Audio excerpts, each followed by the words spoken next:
Tugtog po mga kapatid, wala pong special sa gabi ito. Next week, Walang special. special number. Tayong lahat ay special. Basahin po natin, magpapatuloy tayo sa ating pong pag-aaral sa libro po ng Matthew. Sabi dito, may mga nagdala ng mga bata kay Jesus upang ipatong niya sa mga ito ang kanyang kamay at sila ay panalangin. Ngunit pinagalitan sila ng mga alagad. Sinabi ni Jesus, hayaan ninyong lumapit sa akin ang mga bata. Huwag ninyo silang pagbawalan sapagkat ang mga katulad nila ang mapapabilang sa kaharian ng langit. Ipinatong nga niya sa mga bata ang kanyang kamay at pagkatapos siya'y umalis. Let us pray. Heavenly Father, we thank you so much, Lord, tonight for your goodness sa bawat isa po sa amin. Salamat sa bawat kaluluwa, O God, na narito, na handa, O God, na makinig ng inyong pong mga salita. Pagpalain mo ang bawat puso na narito, Panginoon. May you open the mind, O God, each and everyone to see the things that you want us, Panginoon, to receive regarding, Panginoon, sa aming pong mga pag-aaralan sa gabing ito. May your blessing be upon, Panginoon, sa bawat isa po sa amin. At nawa, Panginoon, the wisdom and understanding, Panginoon, na galing po sa inyo, nawa ay makamtan namin, Panginoon, upang sa ganon ay maunawaan namin ang inyong pong mga salita na amin pong aaralin, Panginoon. At ito po ay kung saan kami mananangan, Panginoon, sa buhay namin bilang mga mananampalataya na pinili mo, Diyos. Thank you so much. In Jesus' name we pray. Amen. Tayo po ay magpapatuloy, mga kapatid, sa ating pong pag-aaral. At gusto ko lang basahin yung sinabi ni Mark regarding this scripture na sinabi ni Matthew. Mark 10. Sa Mark 10, 13, 16 ba yan? Tignan natin, tsaka kay Luke. Yan. 10, 13. May mga taong nagdala ng mga bata kay Jesus upang hilinging ipatong niya sa mga ito ang kanyang kamay, ngunit sinaway sila ng mga alagad. Nagalit si Jesus nang makita ito at sinabi sa kanila, hayaan ninyong lumapit sa akin ang mga bata. Huwag ninyo silang pagbawalan sapagkat ang mga katulad nila ang mapapabilang sa kaharian ng Diyos. Tandaan ninyo, ang sinumang hindi tumatanggap sa kaharian ng Diyos tulad sa pagtanggap ng isang bata ay hindi makakapasok sa kaharian ng Diyos. Kinalong ni Jesus ang mga bata, ipinatong ang kanyang mga kamay sa kanila at binasbasan nila. Tignan natin yung kay Luke sa chapter 18. Verses, anong verse yun? 15 ano? 15 to 17. Ayan. Inilalapit ng mga tao kay Jesus, pati ang kanilang mga sanggol upang ipatong niya sa mga ito ang kanyang mga kamay. Nang ito'y makita ng mga alagad, sinaway nila ang mga tao, ngunit tinawag ni Jesus ang mga bata at sinabi, hayaan ninyong lumapit sa akin ang mga bata, huwag ninyo silang pagbawalan sapagkat para sa mga katulad nila ang kaharian ng Diyos. Tandaan ninyo, ang sino mang hindi tumatanggap sa kaharian ng Diyos, gaya ng pagtanggap ng isang bata, ay hindi makakapasok doon. Mga kapatid, last week, napag-aralan natin, di ba, the teaching of the Lord.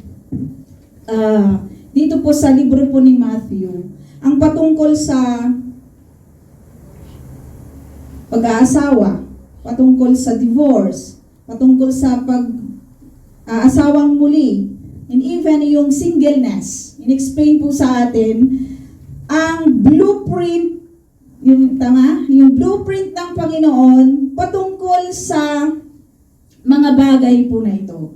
Ano ba ang sinasabi ng Panginoon? Ano ba yung sinasabi ng Lord? Ano ba yung original na pattern ng Lord patungkol po sa pag-aasawa. At nakita po natin, even in singleness, at nakita po natin na isa-isa po natin na ipaliwanag ng maayos sa atin last week, ang mga bagay po na ito, that in the circle of relationship, mga kapatid, nasa circle tayo ng relationship, at doon sa in circle of relationship, mga kapatid, nandoon yung hindi inalis ng Lord yung mga anak. kabilang siya doon sa relationship na ito in marriage, di ba? Nandoon yung mga bata, nandoon yung mga anak na sinasabi po na natin na kung titignan natin mga kapatid, sa Malakay 2:15 na sinabi po ni Sister Meds na sinare po sa atin, sabi niya, hindi ba't pinag-isa kayo ng Diyos sa katawan at Espiritu? Ang layunin niya ay upang maging tunay na mga anak ng Diyos ang inyong mga supling.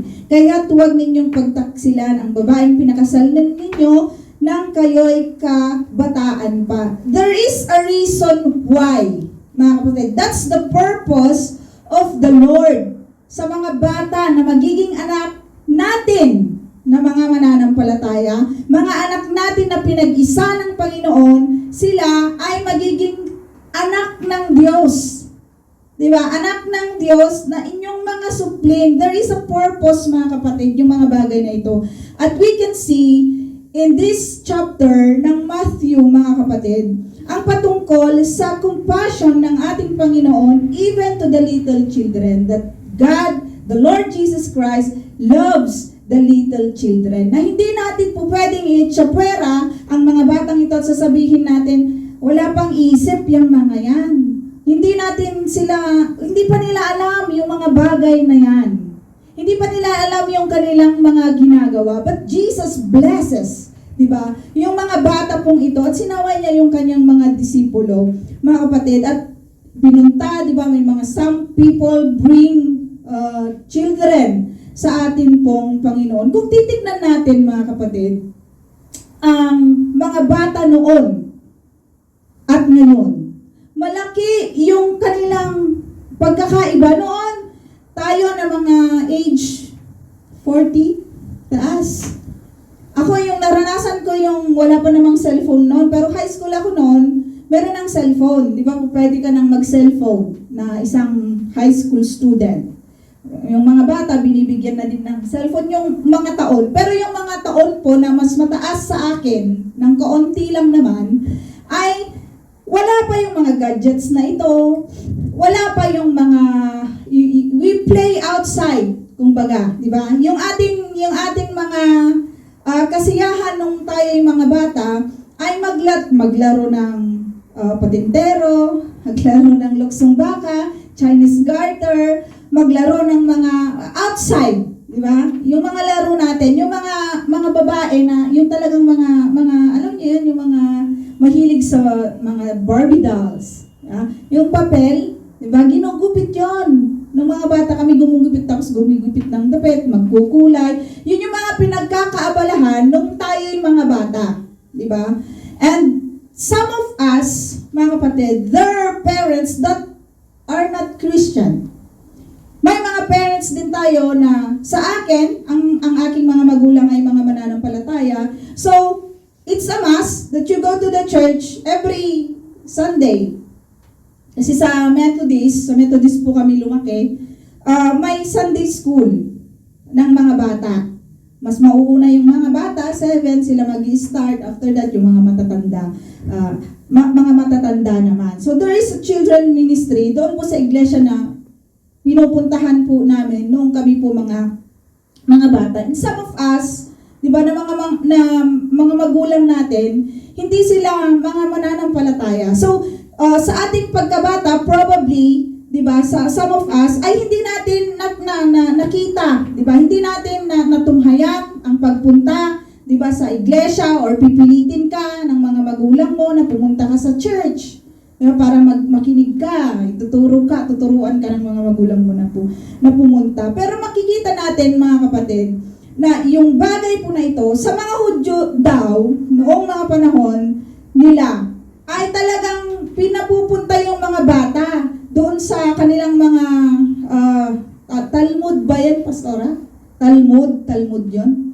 Yung Talmud yun yung doon nakasulat na talagang ipupunta mo yung bata doon sa rabbi nila, yung mga teacher, to bless the children. Even sa mga kapanahunan pong ito, mga kapatid, even the baby, ay pinupunta nila to bless the child, mga kapatid. At ang pag-aaralan natin, mga kapatid, sabi ko kanina, according to Malakay, na sinabi doon na pinag-isa ang isang babae at ang isang lalaki bilang mag-asawa at magkakaroon sila ng pinag-isa sila sa katawan at espiritu at ang layunin nun, mga kapatid, upang maging tunay na mga anak ng Diyos ang inyong mga supling. Tunay na maging anak ng Diyos ang inyong mga supling. So, sino ba yung mga dapat magdala? Makikita natin dito, mga kapatid, this verse, may nagdala. Diba? Hindi yung baby kasi hindi naman makakapaglakad. Yung bata, hindi naman alam kung ano yung mga nangyayari, diba, sa kanilang mga paligid. Kung titignan natin, nakita natin, the past na atin pong pag-aaral, yung character ng isang bata. He doesn't know what is going on. Diba? Pero may nagdala sa kanila. Sa ating Panginoong Jesucristo. May nagdala. Sino ba ang dapat magdala sa mga batang ito, mga kapatid, to Christ? Una, higit sa lahat, sabi sa Malakay, di ba? Mga magulang. Tayo, sino po yung mga magulang dito, mga kapatid, na may mga anak? Isa, dalawa, tatlo, ako. Tatlo lang kami. So, single yung mga iba. 4, 5, 6. Sino dito yung may mga pamangkin na mga anak, na may mga pamangkin?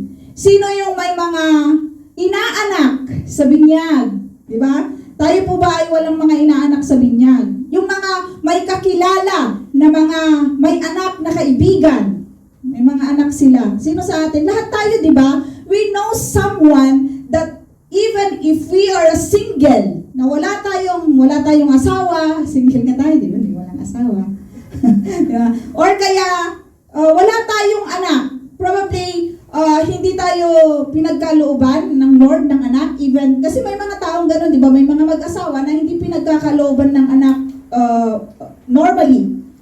Kaya minsan, di ba, nag-aampon sila. So they have, di ba? They have their children kung mag-aampon. Kung hindi naman, may mga pamangkin sila, di ba? May mga inaanak sila. May mga kaibigan sila na may mga anak. So, parents and us, mga kapatid, ay tayo yung mga dapat magdala sa mga bata pong ito sa Panginoon.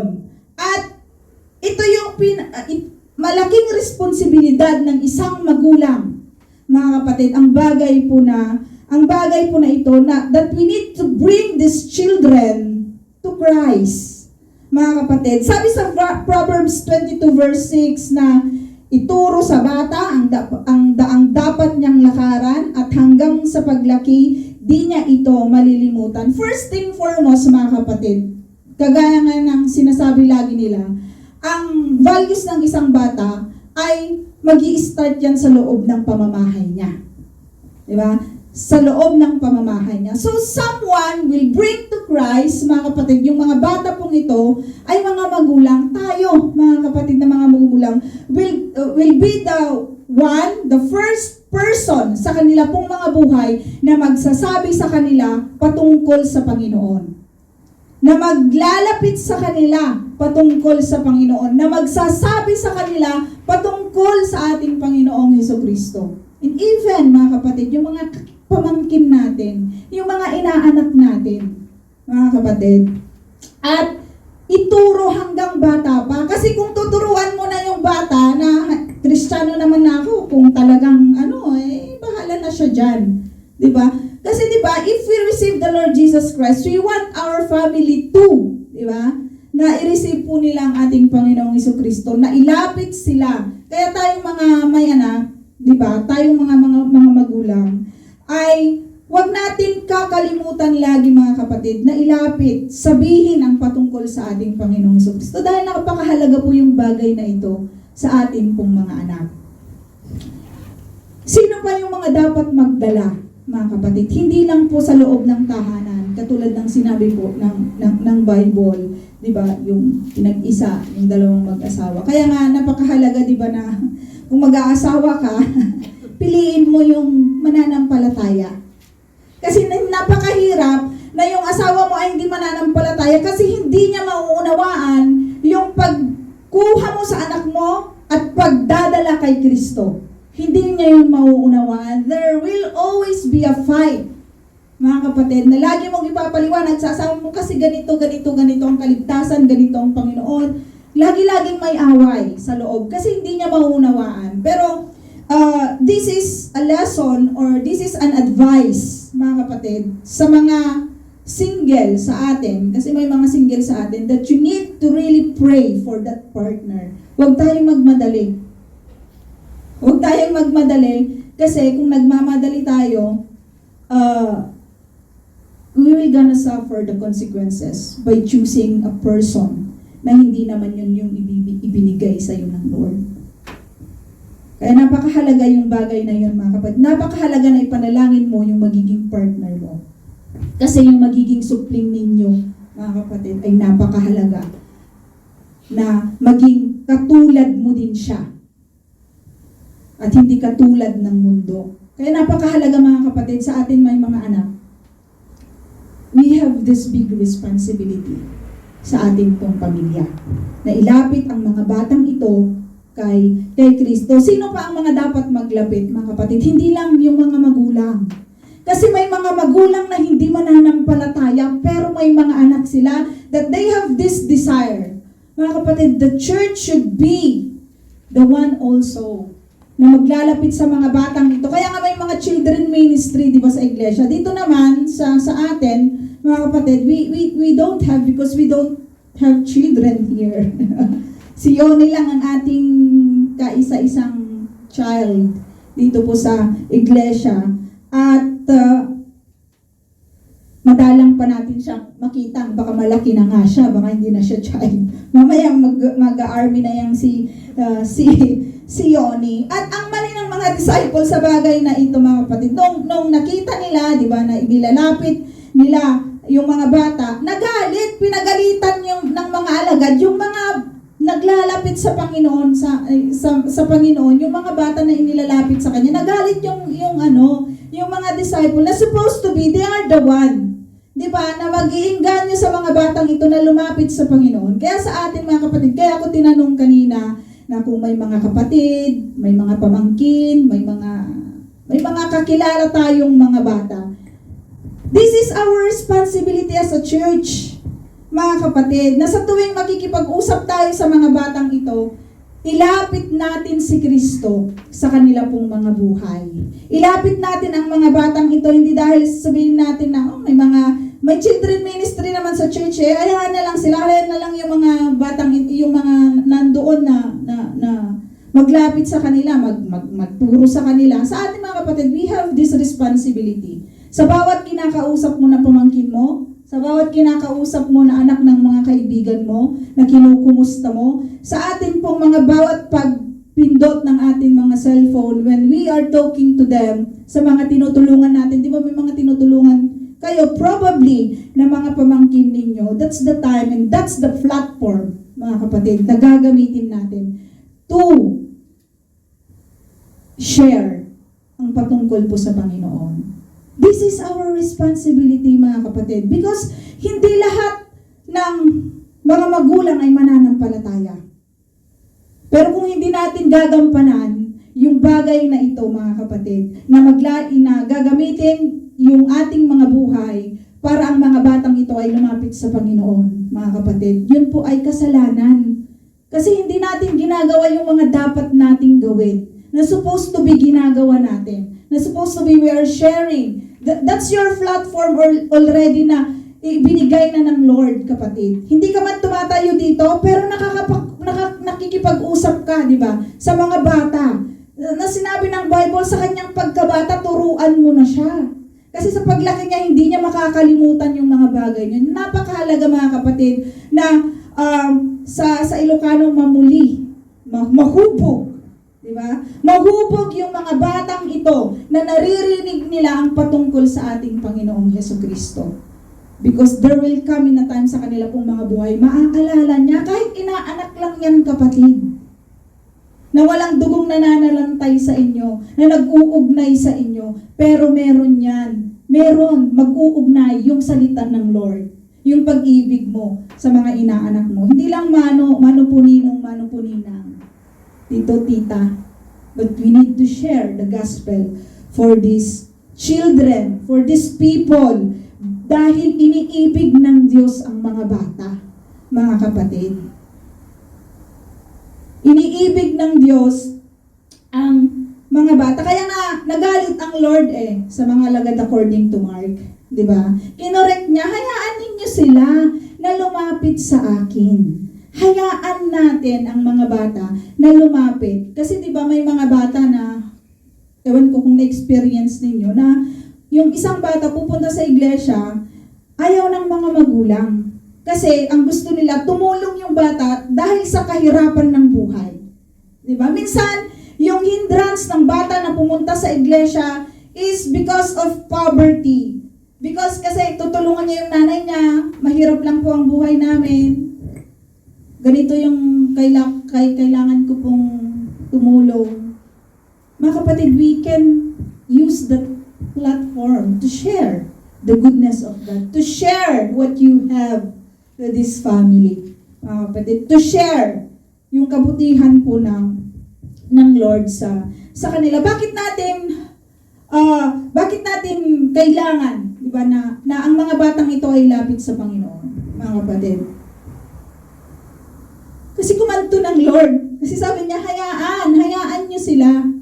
Di ba? Hayaan niyo sila na lumapit sa akin ang mga batang ito. At kung bakit natin ilalapit yung mga batang ito na regarding doon sa napag-aralan po natin in the past, sa kanilang condition, mga kapatid, sila ay mga paslit. Hindi nila alam, they don't know what happening around them. They are innocent. Madali silang maguyo, mga kapatid. Talagang titignan natin to, literal. Kasi literal yung atin pong pinapag-aralan ng mga bata na inilapit po sa Panginoon. Kaya titignan natin yung mga may anak sa atin, mga kapatid. Literal na titignan natin ang mga batang ito, mga kapatid, dahil sa kanilang kondisyon. Napaka-importante na ilapit natin ang mga batang ito sa Panginoon because they are so weak, mga kapatid. Weak sila. Madali silang tamnan ng kung ano-ano, di ba? Sa hindi mo pagsalita, sa hindi mo pagsabi ng patungkol sa Panginoon sa kanila, baka may mga tao, di ba, na lumalapit sa kanila na iba yung teaching na sinishare sa iyong anak, sa iyong pamangkin, sa iyong inaanak. Sayang, di ba? Yung pagkakataon na ibinibigay sa atin ng Lord na ibahagi sa mga batang ito yung salita niya. Sayang yung mga pagkakataon na kinakausap natin sila. Kaya napakahalaga to redeem the time. Tayo, especially to us na mga OFW, mga kapatid, yung pag-usap lang, pag-send lang ng message, o kaya kumusta po, tita, tito, ninong, ninang, kahit alam mo yung purpose sometimes, di ba? Kasi sometimes yung mga batang ito, kumusta ka na, mame? May kasunod yun. Pag silang unang nangamusta, ang mga batang ito, tumatawa yung mga magulang kasi alam nila. Yeah? Hindi lang mga magulang, kahit mga tita. Yeah? Kumusta po tita? Kumusta po ninong? May kasunod yun. Based on our experience, mga kapatid. Pero, we can use those platform, those circumstances, di ba? Yung mga pagkakataong ganon, na okay lang, di ba? Salamat sa Lord, kumusta ka na, di ba? At ibahagi natin yung kabutihan po ng Lord sa mga bata pong ito. Because they are innocent, mga kapatid. Inosente ang mga batang ito. Hindi nila alam. Kasi wala namang ipinanganak na alam kaagad yung salita ng Lord Alam lahat yung patungkol sa Panginoon, mga kapatid. Kaya nga sinabi ng Bible, train up a child. Diba? Sa kanyang kabataan. At saan man siya magtungo, ay dadalhin niya yung mga katuruan po na ito. And one thing, mga kapatid, yung mga batang ito, kailangan din nilang ating Panginoong Jesucristo. Mga kapatid, huwag tayong manangan na tayo lang ang kailangan ng ating mga anak. They need a Savior too. As we are. Na kinailangan natin ng Savior sa ating pong buhay. Kailangan din nila ang pagliligtas ng Lord, mga kapatid. Ano yan?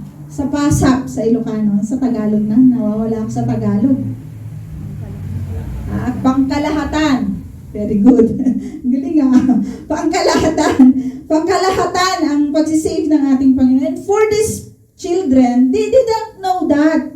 Diba? ba? Kung hindi natin ituturo sa mga batang itong patungkol kay Kristo, they didn't know that they need a Savior sa kanila pong mga buhay. At kailangan nila na marinig, di ba? Yung salita po ng Lord upang sa ganun maging mga kapatid, higit sa lahat maging aware sila sa kasalanan.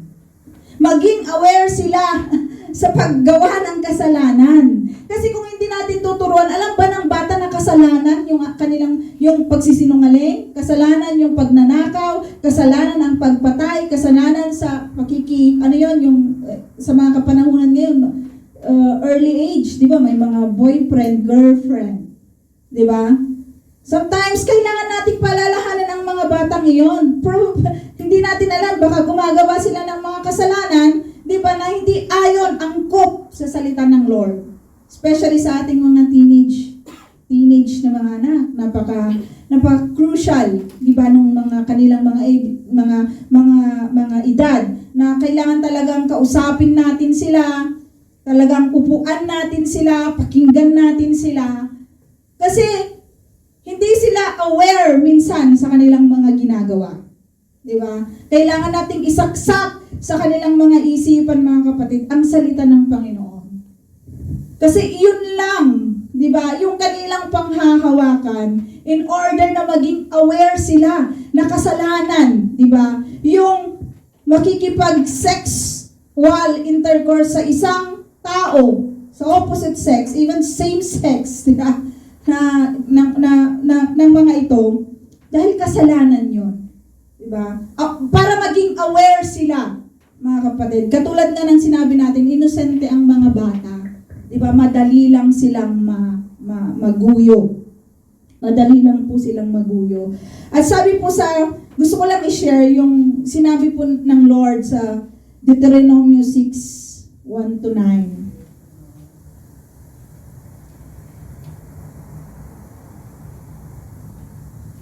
Tignan po natin yung sinabi po ng Lord doon.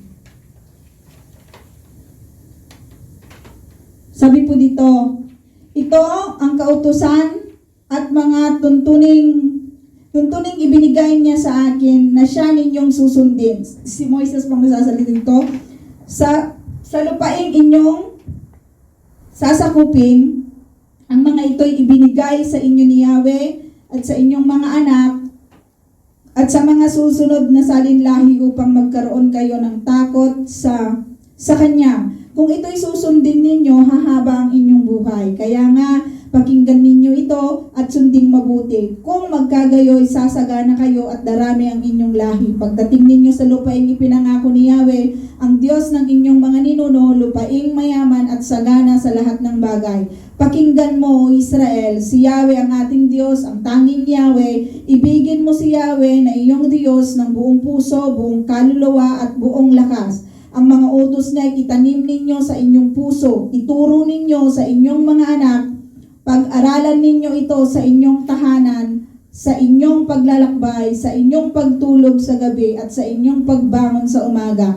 Ipulupot ninyo ito sa inyong mga kamay bilang tanda, itali sa inyong noo, isulat sa mga hamba ng pintuan ng inyong bahay at mga tarangkahan. Napakaliwanag yung sinabi po, di ba, ng Lord in regarding teaching children, regarding sa salita po ng Lord, at hindi yan nagbabago, mga kapatid. Hindi yan nagbabago, na makikita natin dito na katulad ng sinabi ko kanina, mga kapatid, the compassion of the Lord Jesus Christ sa mga bata. Hindi lang sa mga matatanda, hindi lang sa mga may sakit, mga kapatid, but those who are little ones, may compassion ng ating Panginoon. So as mga kapatid, kailangan natin, di ba, na gamitin yung buhay na ito to really use this life na ilapit yung mga bata sa Panginoon. Bakit nagalit ang Lord, di ba?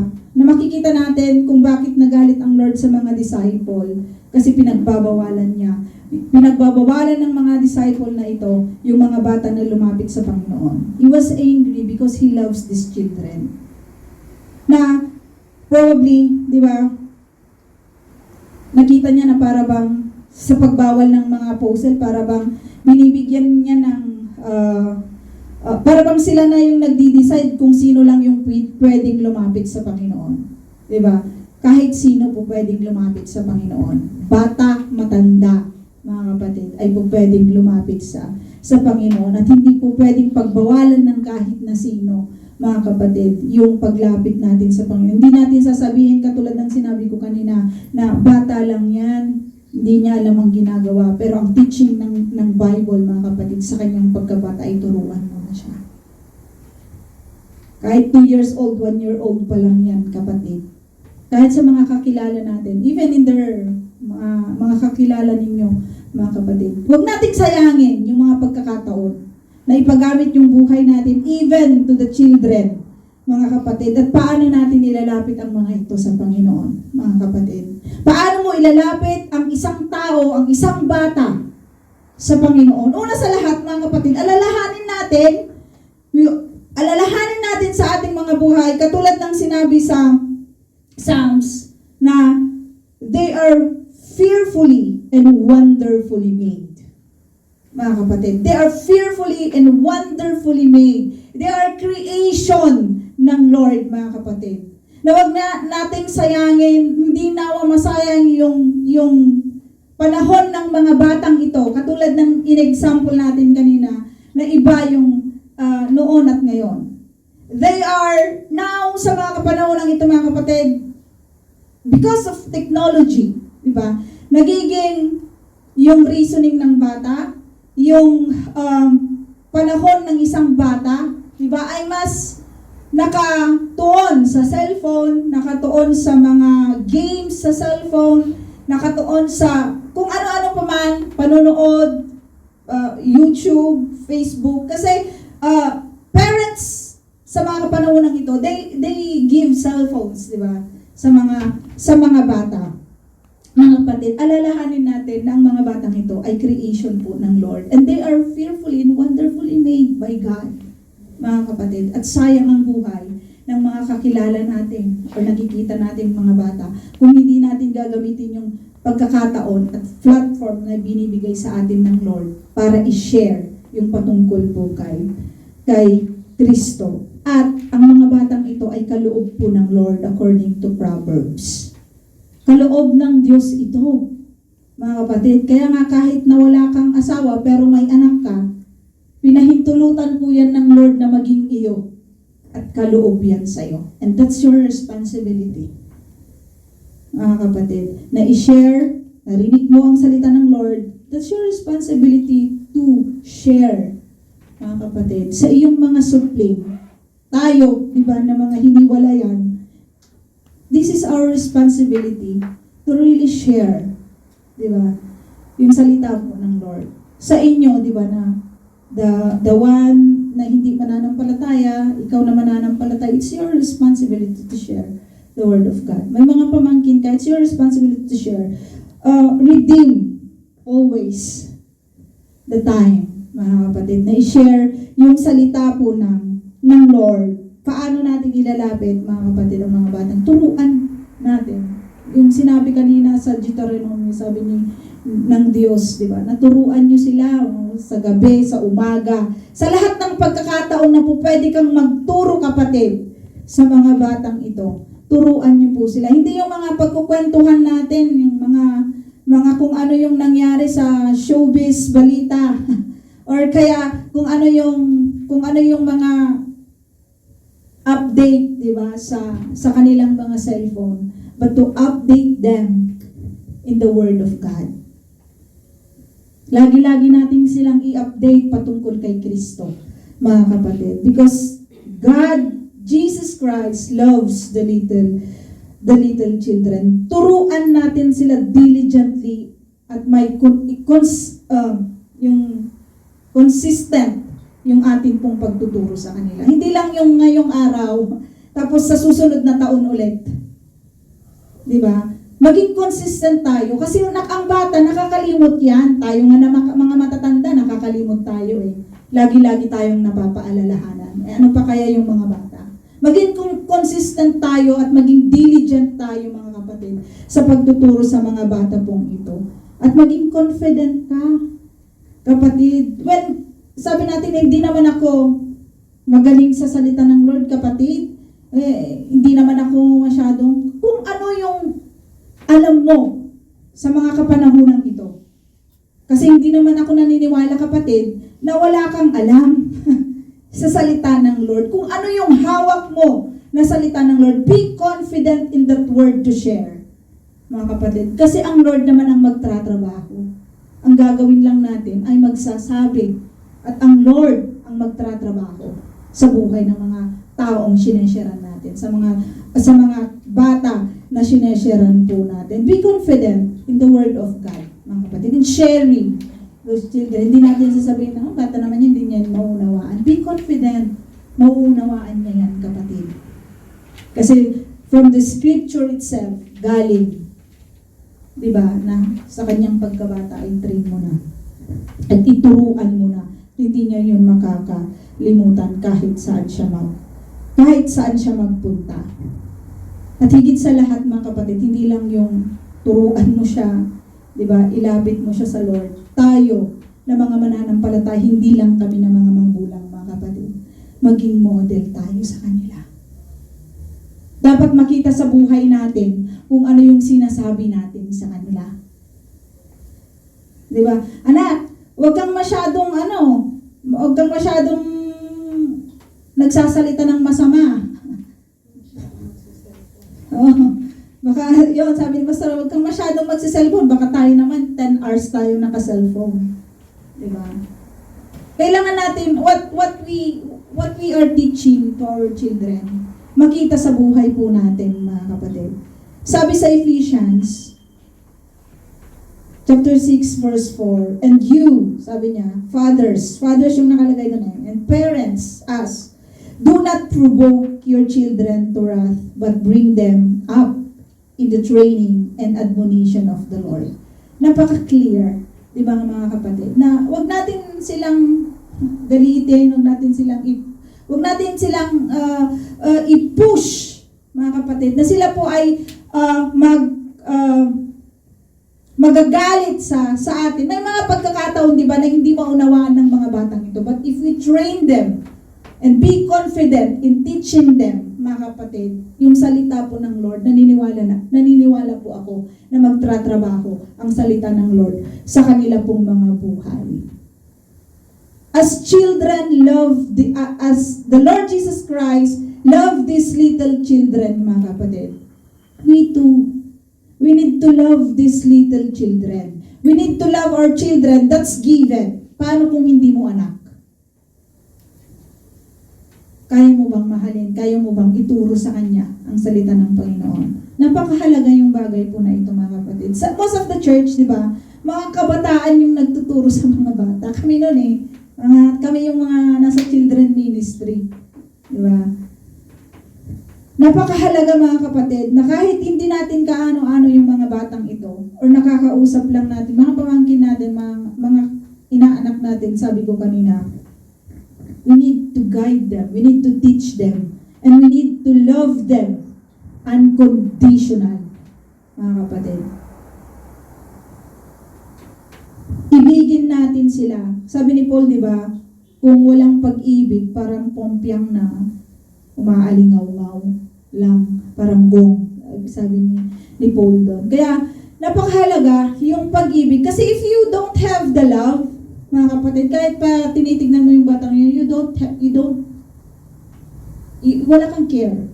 Diba? But if you have this love, that this child, or yung mga batang ito ay mahalaga at iniibig po ng Lord, gagamitin mo yung mga pagkakataon sa buhay natin na ibahagi po yung salita sa mga bata pong ito. And trust the Lord. I-entrust natin ang lahat ng ito sa Panginoon, mga kapatid. I-entrust natin yung mga bagay na sinishare natin sa mga bata. Maging modelo tayo, makita sa ating mga sarili, turuan natin sila sa mga pagkakataon na pwede nating ibahagi ang salita ng Lord. Ilapit natin sila sa Panginoon, mga kapatid.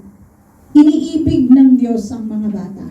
Napakahalaga, mga kapatid, tayo na mga magulang, di ba? Na gamitin yung pagiging magulang natin na ilapit ang mga batang ito na ibinigay sa atin sa Panginoon. Tayo na may mga kamag-anak, gamitin natin yung buhay natin na ilapit yung mga kamag-anak natin sa Panginoon. Tayo, di ba, na may mga kakilala na mga bata, ay ilapit natin. Because this is ministry, kapatid. We are talking about relationship the last time. We are talking about the ministry of these children. Kasi this is the future. Sabi ng, ano ba yung, ang kabataan ang pag-asa ng bayan. Ang kabataan ang pag-asa ng bayan. The children is the future of the church. Sila yung mga lalago dyan. Sila yung papalit sa atin, mga kapatid. Sila yung papalit, kasi hindi naman tayo, kung hindi pa darating ang Panginoon, tumatanda na tayo. Di ba? Kaya yung mga bata na-sharean natin, mga kapatid, at tatanggapin po ang Panginoon, sila po yung magpapatuloy. Di ba? Hanggang hindi pa dumarating ang Lord, sila. Di ba? Ang magpapatuloy, kung mawawala na tayo, sila yung may iwan na magpapatuloy po. Di ba?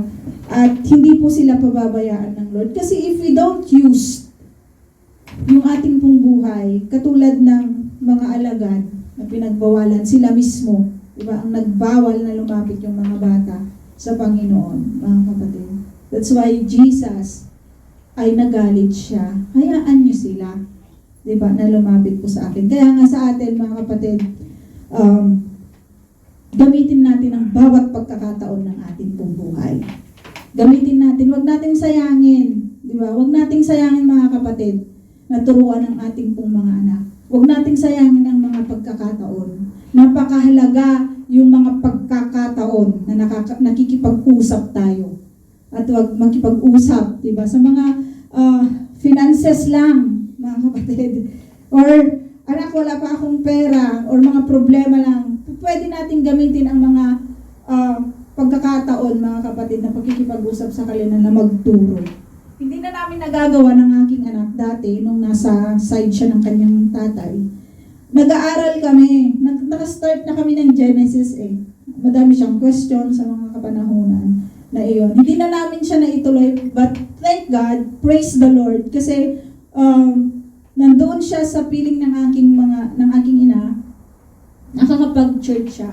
Kasi it's a must sa bahay. At nawa, sa atin, mga kapatid, ay sa grace po ng Lord, tayo na may mga anak dito, sa grace ng Lord, ay makamtan din ng ating mga anak, ng inyo pong mga anak, or marinig din ng inyo pong mga anak, ang patungkol ma-experience, di ba, ng inyo pong mga anak, mga pamangkin, mga inaanak, or whatsoever, ang kabutihan po ng Lord. At magiging pundasyon nila ito habang lumalaki po sila na palapit ng palapit sa ating Panginoon. Sabi po dito, nais ko lamang i-share yung dito sa Ephesians, yung tagubilin sa magulang at sa mga anak. Ang sabi, mga anak, sundin ninyo ang inyong mga magulang, alang-alang sa Panginoon, sapagkat ito ang nararapat, igalang mo ang iyong ama at ina. Ito ang unang utos na may kalakip na pangako, magiging maganda at mahaba ang iyong buhay sa lupa. Mga magulang, huwag ninyong ibuyo sa paghihimagsik laban sa inyo ang inyong mga anak. Sa halip, palakihin ninyo sila ayon sa disiplina at aral ng Panginoon. It's very clear, mga kapatid, what Paul said to the Ephesian church. At gusto ko lang ibahagi, gusto kong iwan sa atin kasi hindi po madaling maging magulang. Hindi po madali ang maging isang tito, isang tita, isang huwaran na mananampalataya. Hindi po yan madali. You will always receive yung mga masasakit na salita. You will always receive, ganun ka nga noon eh. Ikaw nga noon, tito, tita, ikaw nga noon, mami, ikaw nga noon, ganito ka nga noon. But Paul said, mga kapatid, bilang pagwawakas, sabi dito, magpakatibay kayo sa kalakasang galing sa Panginoon at sa kanyang dakilang kapangyarihan.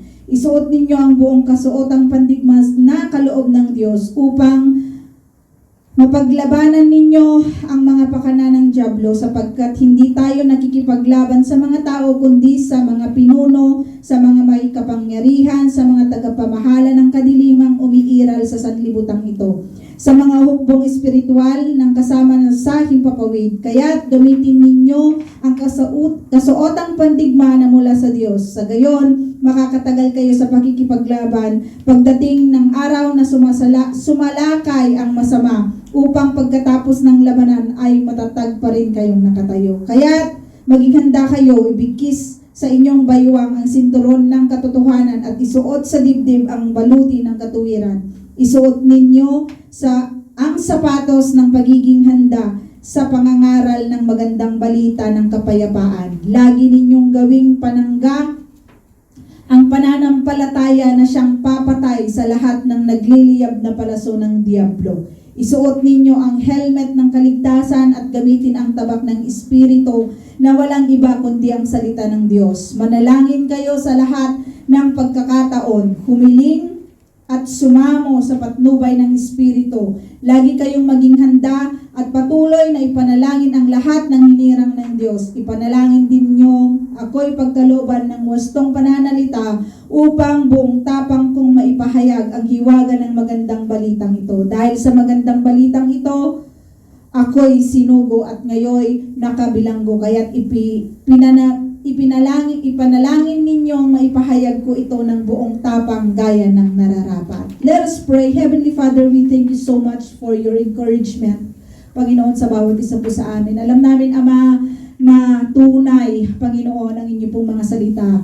Salamat, Panginoon, na kung paano niyo po in-illustrate ang pag-ibig ninyo sa mga bata, Panginoon, ay ganun din po, Panginoon, ang amin pong susundan, Panginoon, sa amin pong mga anak, sa amin pong mga batang nakikilala, Panginoon, sa mga pamangkin po namin, Panginoon, sa mga inaanak po namin. Lord, tunay nga na hindi po madali, Panginoon, ang pagiging modelo bilang isang mananampalataya. Ngunit, Ama, according to your word, O God, to wear the armor that you've given to us, Panginoon. So that, Lord, anumang palaso ng kalaban na nagliliyab ay kayang-kaya namin, Panginoon, by your grace, O God, and by your mercy, Panginoon. Tulungan mo ang bawat isa po sa amin, Panginoon, na maging tunay na mananampalataya, maging modelo sa mga nakakabata po sa amin, Panginoon. At tunay nga na sinabi mo, O Diyos, na hindi mo hahayaan, Panginoon, na kami po ay mawala, O God, kung kami po ay magpapatuloy, O Diyos. Tutulungan mo kami, Panginoon. Ikaw po ang magiging defender namin sa lahat, Panginoon, na isi-share namin. Ano man po yung meron kami, Panginoon. Ano man po yung salita na amin pong nalalaman, O God. Gamitin mo po ito, O Diyos, na ibahagi sa mga nakikilala po namin, kahit sa mga anak namin, Panginoon. Tulungan mo ang bawat isa po sa amin. May you empower us, Panginoon. Give us the wisdom and understanding of your word, O God. At tulungan mo sa pamamagitan, Panginoon, ng inyong pong banal na Espiritu, Panginoon, ang bawat isa po sa amin. Thank you so much for the enlightenment of your word, O God. In Jesus' name we pray. Amen.